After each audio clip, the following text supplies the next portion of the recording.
धेरैजना महिलाहरू र विशेष गरी उभिएर काम गर्ने पुरुषहरूमा पनि लामो समयसम्म बसेर उठ्दाखेरि अथवा सुतेर बिहान उठ्दाखेरि चाहिँ मचक्क टेक्दाखेरि चाहिँ पैतालामा चाहिँ मलाई दुख्छ डाक्टर साहब, यो के कारणले हुन्छ हैन, यसको अरू कारणहरू के हुन सक्छन् यो दुखाइको भनेर चाहिँ धेरैजना बिरामीहरूले चाहिँ मलाई सोध्ने गर्नुहुन्छ।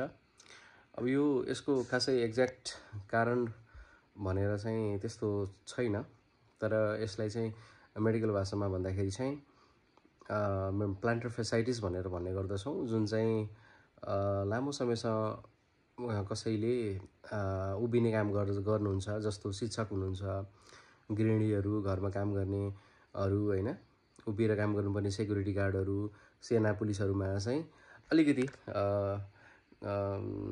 खुट्टा पैताला यो मुनि चाहिँ कुर्कुच्चामा चाहिँ दुख्ने गर्दछ। विशेष गरी बिहान सुतेर बिहान उठ्दाखेरि मचक्क टेक्दाखेरि हैन, अथवा लामो समय बसेर उठ्दाखेरि चाहिँ अलि दुखेको अनुभूति हुने, चिसिक घोचे जस्तो अनुभव हुने दुखाइ हुन्छ। यो कारण चाहिँ के हुन सक्छ र यसलाई कसरी कम गर्ने, यसलाई चाहिँ मेडिकल भाषामा प्लान्टर फेसाइटिस भनिन्छ। मैले अघि नै भनिसकेको छु।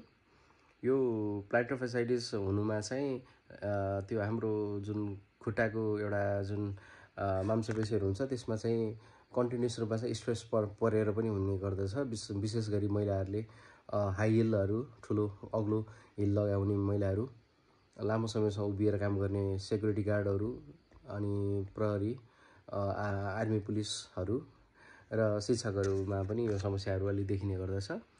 र यसबाट बच्नको लागि चाहिँ हाई हिल सकेसम्म नलगाउने, फ्ल्याट खालको चप्पलहरू लगाउनु पर्यो, र चप्पल चाहिँ अलिकति सफ्ट सोल भएको अलिकति नरम खालको चप्पलहरू चाहिँ लगाउनु पर्ने हुन्छ। र कन्टिन्युस उभिएर गर्ने कामहरूमा चाहिँ सकेसम्म चाहिँ खुट्टालाई प्रेसर नपर्ने गरेर सकेसम्म कम उभिने प्रयास गर्ने है, र त्यो कम उभिने प्रयास गर्ने, र त्यसपछि चाहिँ अनावश्यक त्यो कारणै नभइकन चाहिँ अग्लो र साह्रो चप्पलहरू चाहिँ नलगाउने है।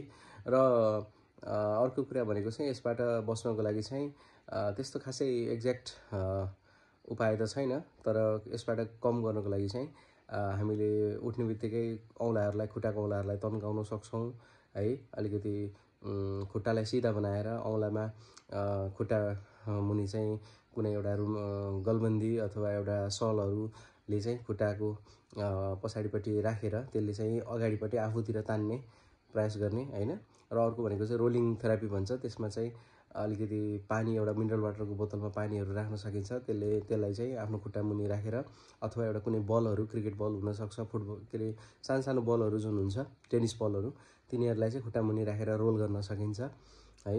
अर्को कुरा भनेको चाहिँ अब सफ्ट खालको चप्पलहरू लाउन सकिन्छ, फ्ल्याट खालको चप्पल हैन, सिधा खालको। अनि त्यसपछि त्यसमा चाहिँ खुट्टालाई नरम सोल भएको जुत्ताहरू लाउन सकिन्छ, अथवा त्यो सोल नै पाउँछ नरम खालको एउटा सिलिकन जस्तो टाइपको, सिलिकन सोल टाइपको त्यो सोलहरू पनि पाउने गर्दछ। त्यो लगाएर पनि हामीले अलिकति कम गर्न सक्छौँ।